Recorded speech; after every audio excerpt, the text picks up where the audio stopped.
welcome back to the Citizen channel. Hope you'll all stay safe and well. And we're going to have a look at this today. And I didn't know that feature. We're going to look at the Wolves programme. Not the greatest game, of course, but might be something of interest in here that we didn't know, or some facts that are slightly interesting or very interesting. Who knows? So we're going to look at Wolves versus City, of course. Match day 7, 30th of September 2023. So we're going to check out the oddities and humour, or if there is any humour, one or two things that made me smile within this hard copy memory of the game, of course. Please, if you are new to the channel, push that subscribe button, push the bell notifications, everything City, of course, past and present. Great to have you on board. Let us know your comments, let us know your thoughts. You can let me know about the thoughts about the game. It doesn't really matter. It'd be great if you can get in touch. And please, if you can spare us just a split second to give us a like, just give us that thumbs up. That'd be most appreciated as well, appreciative of me, appreciated by me. Yep, £4 for 84 pages, nice and compact, 210mm by 148. Nice handy size. The type print is a little bit small, so I might struggle to read out the excerpt in a little while that we'll have. But it's only my old eyes. You lot probably aren't as old as me, so you'll be fine.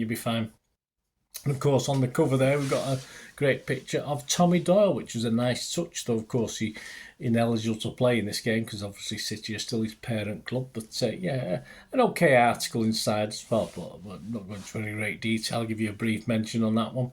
Did you know, Wolves shirt sponsors, you probably know this because you've seen it on the shirts, Astro Pay, they actually pay £10 million a year for the honour of being the shirt sponsors, and it's a global wallet apparently that provides users with a way to pay, spend, send and receive money.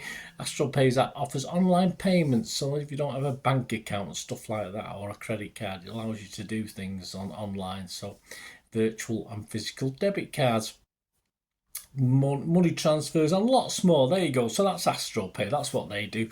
On the sleeve, of course, their sleeve sponsors are 6686.com, yes, an Asian online betting firm.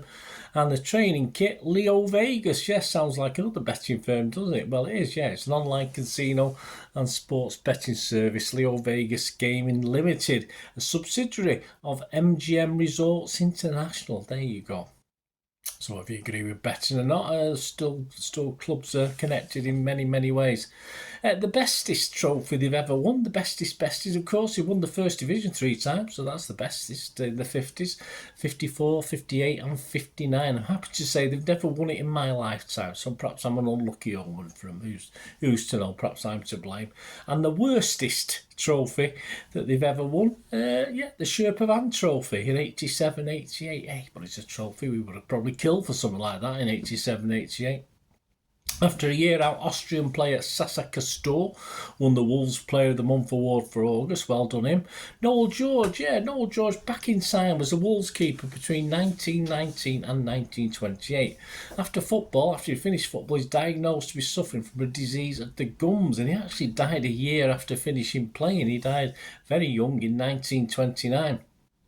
The then Wolves manager, Frank Buckley, was convinced that his death was the result of ill-fitting dentures. There you go, ill-fitting dentures. He then always made his players have regular visits to the dentist from then on. So it really did affect him. And it's good to see a page advert as well for Parkside Dental Care in this programme, who offer a 10% discount for Wolves season ticket holders and staff. So it's good to see that Wolves are looking after their players and staff right up to this day, that's for sure. But what a shame about poor Noel George. I've never known anyone die of gum disease before, but there you go. Once a Wolf looks at players who've only stayed at Molineux briefly in their career. This issue we get to see Jermaine Pennant, remember him? Yeah, who spent 3 months at Wolves, aged 29 in the 12-13 season. He played 15 times on loan from Stoke City. Wolves were on a bit of a bad run, and I'm afraid old Jermaine got a bit of a pasting from the Wolves fans, a bit of jeering. He wasn't overly liked, so it wasn't a really happy stay for him. 50 years on looks at a 2-week period in September 1973. Yes, well, Wolves played 5 games and suffered 5 defeats. They lost 2-1 at Saints, they lost 4-1 at Leeds, they got beat at home by Burnley 2-0, got beat at home by Leeds 2-0 and lost away at Newcastle 2-0.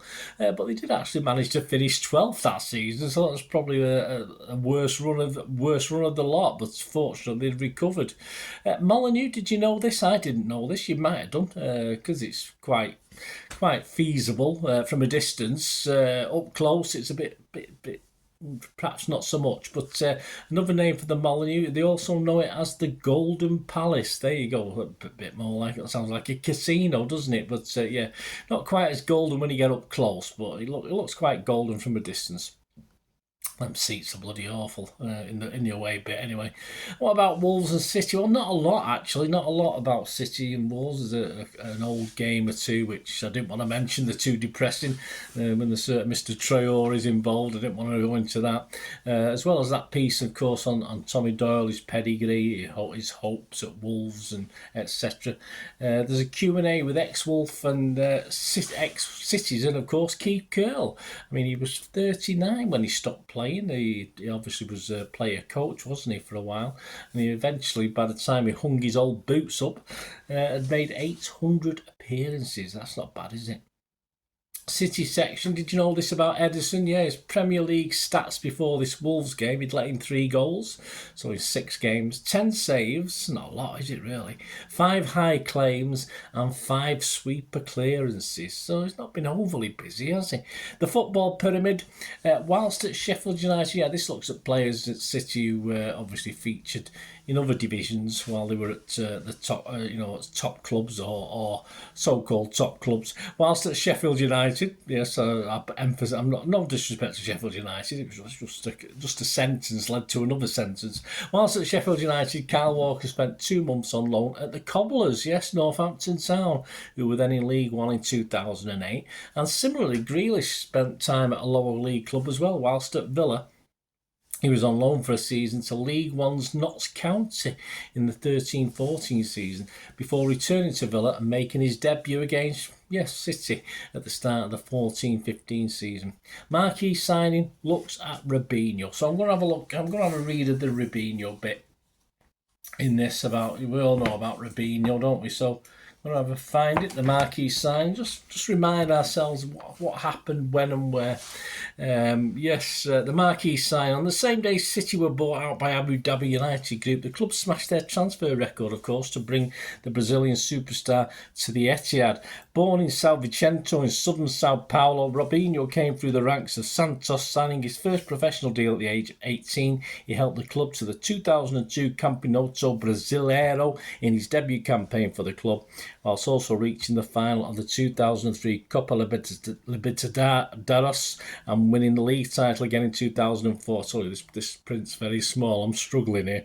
After scoring 21 goals in 37 appearances, the winger was attracting attention from all across Europe, decided to sign for Real Madrid after being given the number 10 shirt previously worn by Luis Figo. Robinho went on to win 2 La Liga titles during 3 years in the Spanish capital. What impact did he have at City? Here you go. What do you think of this, guys? If the main aim of signing Robinho was to be a statement by Sheikh Mansour in raising the profile of City while letting the football world know they were serious about becoming a successful side, then it did exactly that, with the club throughout the course of the next 15 years going on to be one of the most feared in European football, and the best, of course. However, the Brazilian ultimately failed to live up to his billing on the pitch, although he impressed in the first season at the Etihad, which included scoring on his Premier League debut coincidentally against Chelsea and netting a first European goal for the club in the UEFA Cup against FC20, as well as being given the captain's armband. He struggled though in year 2, certainly did.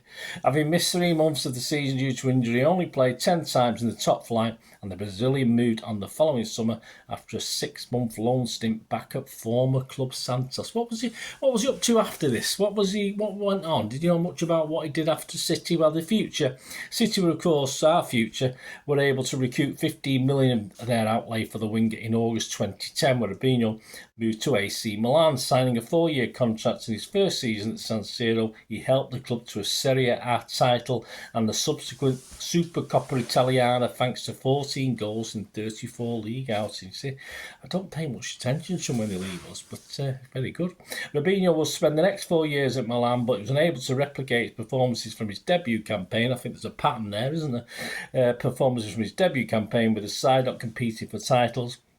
He soon returned to Santos, joining his former club on loan once again in 2014. Since then, the Brazilian has spent time in the Chinese Super League with Guangzhou Evergrande and the Turkish Super League with Sivasspor and Istanbul Başakşehir, as well as heading to his home country with Atletico Mineiro before making a third return to Santos in 2020, where he didn't make an appearance before his contract was suspended following criticism due to his conviction for sexual assault while in Italy. There you go, I didn't even know that. There you go. So not very nice, is it? So I think Robinho struggled a bit after us, didn't he? But there you go.